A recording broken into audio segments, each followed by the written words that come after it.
Hello all two ladies and the rest of you gentlemen, it's Will and welcome to the channel. And welcome back to the 5 of you on my Discord who care, link in the description. I realize it's been a little while, but I wanted to talk about the somewhat recent edition of the Fox 3s and how they have affected the game in general. I had made multiple videos on my expectations, so I will be partially comparing how the game has actually changed over the past month or so versus what I expected to happen. The footage you see in the background will be from the dev servers. I'm trying to use it up, but while you're watching, let me know how it compares to your experience in the live server since the update. I'll be talking a bit about ground battles too, since I think they've been affected as well, especially with the anti-air meta changing a bit in my opinion. Before I get into the rest, I just passed 1500 subscribers, so if you enjoy this video, please subscribe as my next goal is 2000. As for some of my predictions, in aerialistic battles, I had thought more people would be flying high and at least attempting to notch and otherwise evade enemy missiles. Another expectation I had was that Gaijin would be reducing the height of multipathing at least for these new missiles. I also thought that they may just be reducing team size across the board as well as partially changing the meta. Though originally I had the opinion that the meta would be completely different after the addition of Fox 3s, but that had changed before the update. As for ground battles, I had expected some planes with Fox 3s would be a bit better for anti-air,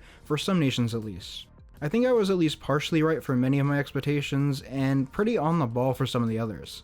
Starting off, I had been busy for a bit, so I only recently got to play on the live server and started to mess around with some of the new missiles to see really how it affected the game. I made sure to opt into smaller battles, and I saw a few, but definitely not as many as I would have liked. With these Fox 3s, I don't think it is as bad as I thought it was, and actually seems slightly better than it used to be. While I still do prefer the smaller matches as it allows you to play a bit more aggressively, and you don't have to constantly play defense like with 16v16. I would like to see the statistics on just how many players opted into this and what percentage of battles have the lower player count. However, due to these missiles, it seems like the furballs are less intense and nowhere near as bad as before. Even when I had matches where much of the team hugs the ground, it still seems like a lot of the kills happen at range with the Fox 3, which keeps any furball to a whisper. Especially since I like to climb, by the time I start going lower, since everyone at altitude is dead, there aren't as many players left, let alone enough to form a true furball. Before the update, if you had climbed, you would get a kill or two, and then go back down to see a giant furball in the center of the map. I think I was fairly close to my prediction on the meta change for ARB, in that the meta would change in favor of long-range engagements with these new missiles. As I had said, my original opinion was that the meta would change completely in favor of Fox 3s, and I had changed that to be a bit more conservative, in that I thought it would change, but not in the capacity where it favors Fox 3s to the extent that I had originally thought. After playing a bit, I think that what actually happened was somewhere in the middle. I still find myself using IR missiles and getting kills with them fairly close to the enemy, but definitely not to the extent I used to. I think that the meta has shifted in favor of BVR quite a bit, and will probably continue to do so as new and stronger missiles are added in the future. As for Gaijin lowering the multipathing value, I had seen that they changed the code to allow for each individual missile to have its own separate multipathing value. Previously it was a global value, so I had the assumption that different missiles would have different values, more specifically that better and more advanced missiles would have a lower height. However, after reviewing the code of a few missiles, it seems that they changed the value across the board. Originally it was lowered to 50 meters, but then they raised it slightly to 60 meters. Previously, I had the opinion that multipathing should be nerfed to encourage people to climb and learn the proper way to BVR and evade these missiles. While that is still somewhat the case, I think a better solution would be for multipathing to change depending on the surface that you're over, which is much closer to reality. Buildings and trees, and just different terrain in general will affect multipathing differently. I would like to see this happen instead of just the singular value off the ground. But moving on, as for more players climbing, I had thought this would be the case due to the lowered multipathing value. And while not every match is the same, I think on average more players are climbing than before. Some matches most hug the ground and others fly high and climb. I think I was somewhat correct when I said more would climb, but not quite as many are as what I had thought. But even still, with more players climbing, that adds into the shift towards the BVR meta I talked about. At higher altitudes you can get so much more range out of your missiles, so more players can get killed off earlier, which means a smaller furball. One of the expectations I hadn't mentioned was my expected rise in team kills.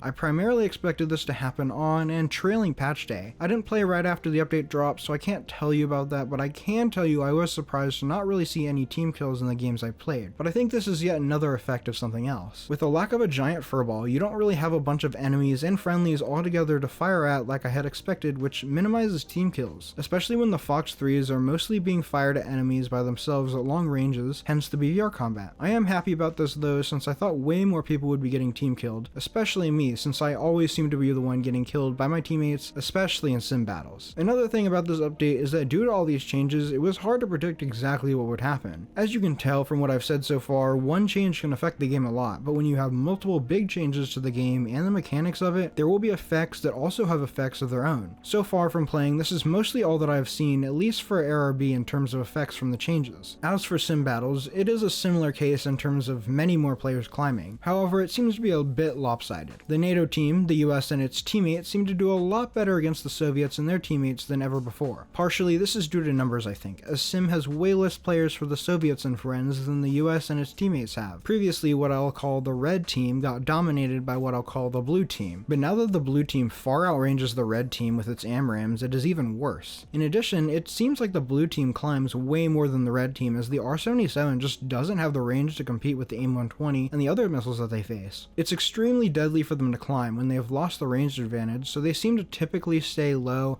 and pop up and kill the enemy who is at altitude usually. You still see a few dogfights like you used to when you and an enemy get close without realizing. Iron missiles are still useful here, but in an extended dogfight they usually don't last long, since one of you will likely die to a Fox 3, if not both of you. Whether you get team killed or die to the enemy or vice versa to the enemy you're dogfighting, they never last as long as they used to sometimes. I think the overall effects I mentioned for ARB apply to sim just a bit differently when it comes to the red team due to the different game mode and the lack of Fox 3s with good range for the red team as well. Now I want to briefly talk about the effects of Fox 3s in ground battles. I had predicted that these would make it so that some aircraft for certain nations would make the best anti-air in place of their actual top SPAA. I think this is the point that I hit the most spot on, and here's why. Most nations have a pretty good SAM SPAA, but a few lack range, which is pretty important at top tier. This mostly applies to the US, the UK, Japan, and Israel. While Japan does have a good top SPAA in the sense that it's near impossible to avoid its missile at close range, it still lacks the range that many other nations have. For these nations, the planes that have gained access to Fox 3s or new aircraft with them will be able to take on the enemy from pretty much across the map, especially for planes like the F-16C that can carry a lot of good ground ordnance plus 4 more good missiles. It just makes them so much more powerful. Personally, I've been taking my normal loadout of 6 Mavericks and 2 GBUs, and then 2 AMRAAMs and 2 9Ms. But even for nations that have a good SPAA, it can be useful to take out a plane with Fox 3s now that we have been getting weapons that outrange even the Pantsir. I imagine that in the future we will probably start to see more air-to-ground weapons that have long ranges, so it will be even more important to have an aircraft that can take them on. Finally, I wanted to touch on a few points. I had already talked about how I would like to see more matches with less players, but I think maybe just locking everyone to 12 players per team would be a good solution. While I understand that there are some players that want to play 16v16, I think it would be the best overall decision. I know that even I said earlier that the furball issue had been reduced, but I still think that having to worry about 16 enemies with Fox 3s is a lot to deal with. Obviously, the near elimination of furballs is a great thing, but I think a change to a 12v12 standard would most likely eliminate it altogether,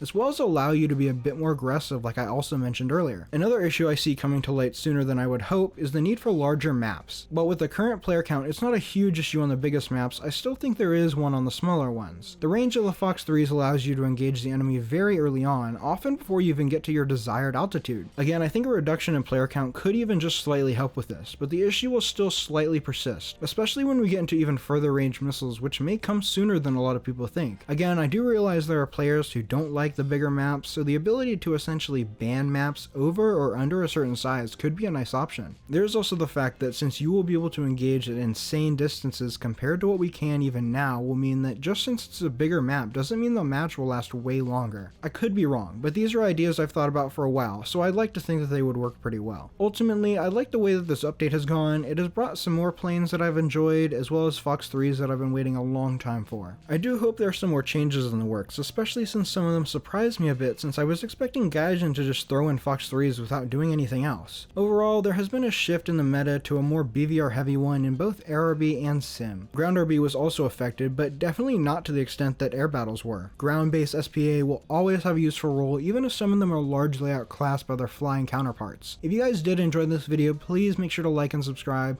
and leave a comment if you have any thoughts on this video that you'd like to share.